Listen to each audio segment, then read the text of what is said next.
So I own two S13s in 2026 now, and I just wanted to make a video about it and what it's really like to own these in this day and age, and are there better options? And also, if you're gonna get into one and you really want to get into one, you should probably do it sooner than later, because the prices of everything are through the roof with these things especially. And also, I want to go over in this video too what drive line I would put in one of these nowadays that would make the most sense, because doing a JDM motor swap in one of these cars nowadays is probably not the way to go, honestly, if you're on any sort of budget. If you're rich, you might as well not even watch this video, because it has nothing to do with you. You can pretty much do whatever you want and buy whatever you want. But for most of us that are just average working United States, just average working people that have like a little one-car garage like this, basically. And this is where I built all my cars over the last probably 20 plus years. And I'll have just your average tool sets. This stuff's dusty and disorganized. I honestly, nowadays, most of my work out of this bag here and this Duralast socket ratchet set. And I have, obviously, I have a welder here and stuff like that. It's not even mine. I got grinders here, an impact gun. I've had this for 7 years, this Cobalt impact gun. Like, I don't have any good tools really, and I still do good work on cars. So it's more about the experience than you could buy all the Snap-on tools in the world and still not be able to do nothing worthwhile to a car. But anyway, back to the subject at hand here. That's part of it, though, is it costs all the years worth of tools I have saved up alone just to be able to work on one of these cars and to be able to work on a car, period, and maintain something this old. So you're not going to be able to buy a car that's 25, 30-year-old car and expect it's like just a car you just put gas in and change the oil. This car is to that point right now, pretty much. But it also took a lot of work to get to that point. So basically, if you're trying to own one of these things in 2026, let's just say, for instance, the cheapest way to probably do it, if you can't find somebody else's car that's built half decent for like 10 to 20 grand range, but say you don't even want to spend that much, you could buy a shell for, say, 3,500 to 4,500 for a clean shell, hopefully, for a rust-free shell. Travel down south if you have to, because rust is the main issue. It's almost like Toyota trucks. You want to get one with the cleanest frame possible. You can always put a motor in it and stuff like that. But the cost of these cars nowadays, with just say an SR20, that's a $6,500 motor and transmission. And that's not the swap. That's just the motor and transmission. You still have to get all the other stuff to put it in here, like intercooler, radiator, hoses, all the stuff. It's just so much to it. You're talking probably rough estimates here. Don't quote me on this, but just say you want an SR20 DET and say this was a 240. You would be looking at probably, on the cheapest end of the spectrum, I would figure 8,500, and that's probably if you find a motor set off a marketplace for probably like $5 grand or something, and then you put 3,500 into it to get it in your car, you know, everything working right and stuff like that. That's if you don't want AC, probably all that. This has AC and everything, but this is a 180, so it came with motors like this in it. See, so basically, that's one of your options, is an SR20, but you're looking at 8,500 to 10 grand just to have a turnkey driving, running SR20 swapped car, and then you still have to buy the shell. You're looking at about a $13,000 to $15,000 car that's going to be pretty much a couple bolt-on, basically like this, I would say, SR20, and you still have an open diff, you still have stock suspension, you still have stock wheels, and everything like that. Say you put BC coilovers on for pretty cheap, just say they're $1,200, and just say, for instance, we're at 13.5. We did it on the cheapest end of the spectrum. Rust-free shell SR20. You're at 13,500 with a running, driving SR20 swapped car. That's with fluids and everything probably. So you go out and buy coilovers, $1,200, $14,700. You go out and buy a set of rims and tires, say $1,300. So you're at 16 grand right there, and all you have is wheels, tires, coilovers, and a motor swap. You're at $16,000. You buy a diff, you're at $1,500 for that, and that's probably cheap, and that's not getting anybody to put it in. So that's for like a cause diff or something. Just say $1,500 for that. You're at $17,500. And then you get brake pads, rotors, because the car was sitting for a while. You know, you do new fluid in it. So you do, just say, these are Skyline brakes, but just say you did Z32 calipers up front. That thing just fell down a notch. Z32 calipers up front, and just did like, I don't know, pads, rotors the whole way around. Oh, 5-lug swap. This is 5-lug. You have to do a 5-lug swap probably too at that point to get the wheels that you want. So figure $500 for a 5-lug swap. So you're at 17,000 there, 17,500. And then the brakes, rotors, and stuff like that, just to make it stop good enough and stuff for the power level, that should be about all you need. This has Brembo rotors the whole way around and EBC pads. And actually, I don't think I did Brembo rotors on this. I think that was the 240. This just has stock S14 rotors. I don't know what brand they are, I forget. But anyway, this has EBC yellows in the front, and it has Project Muse in the back. They're like probably for the brake calipers, all that, and the rotors and pads.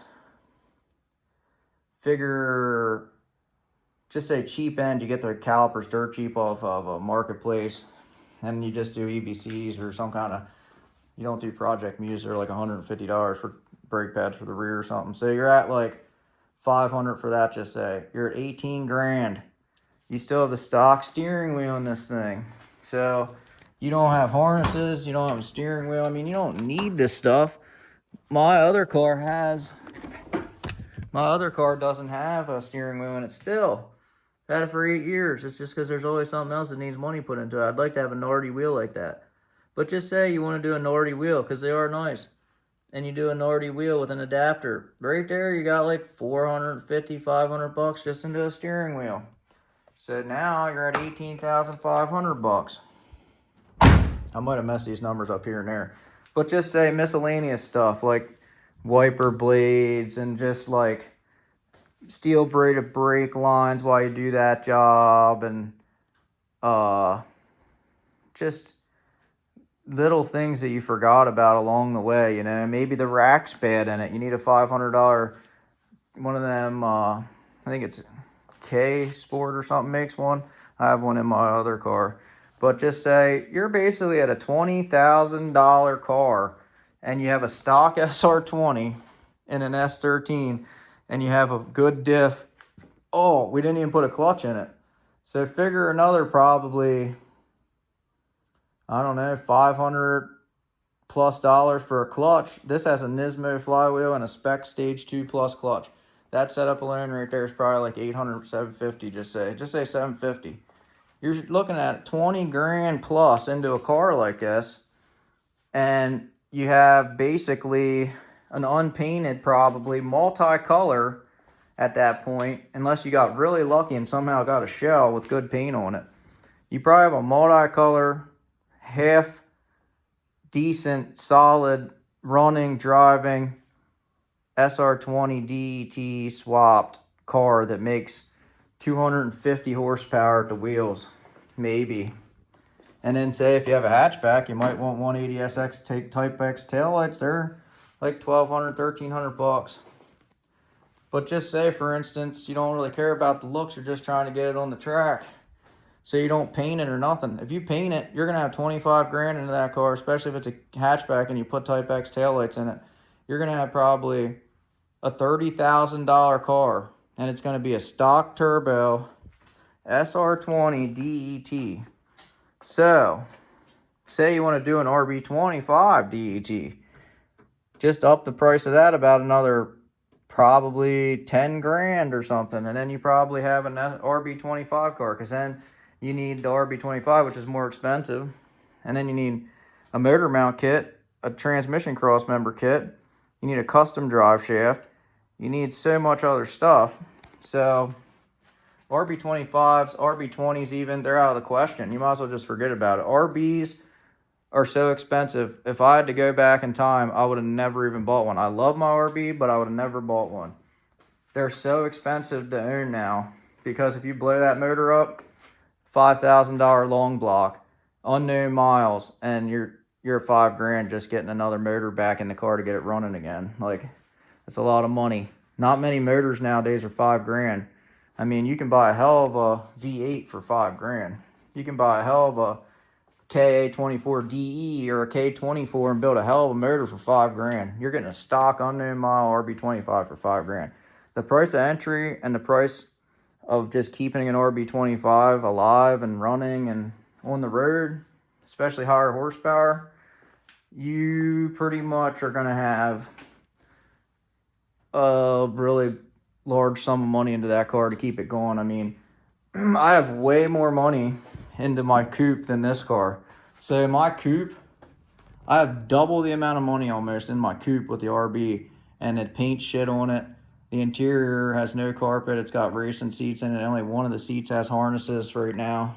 I still need harnesses for the passenger seat. No harness, or no harness bar, no cage, nothing. Paint's original and everything else, but it's an RB. So this car here is a 180. So you could buy one of these with this motor for probably 20 to 25 grand.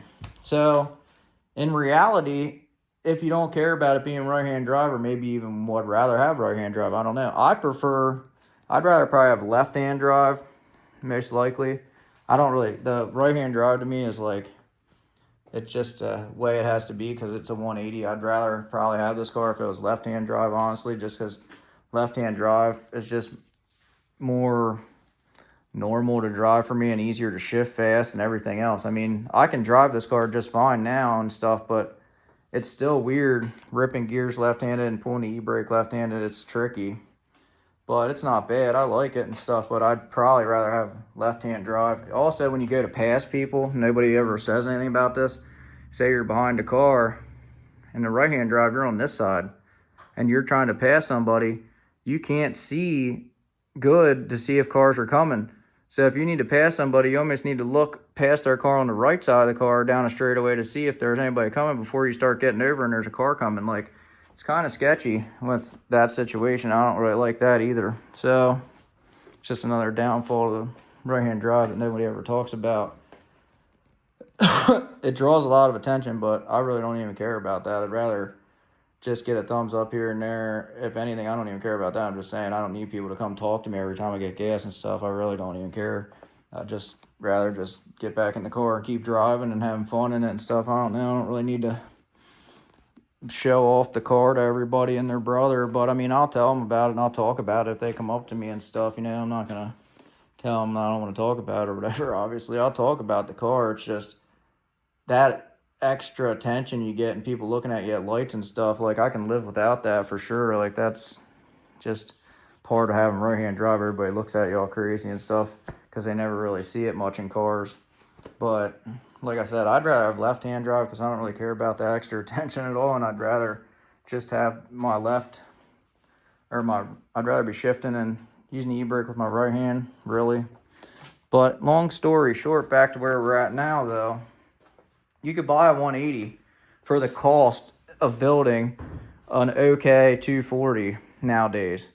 So that's that. And then it's like, well, you could do an LS swap in it or something. Yeah, you could do that. That'd probably be, I mean, people act like, oh, LS swaps, it's a $900 motor, man. It's a cheap swap. Blah, blah, blah, blah. It doesn't cost hardly anything to do a V8 swap. Until you add up the headers, the motor mounts, the tranny mounts, custom drive shaft, you figure out that it's going to be like $3 grand to put a tranny in it or more. that's going to actually hold up.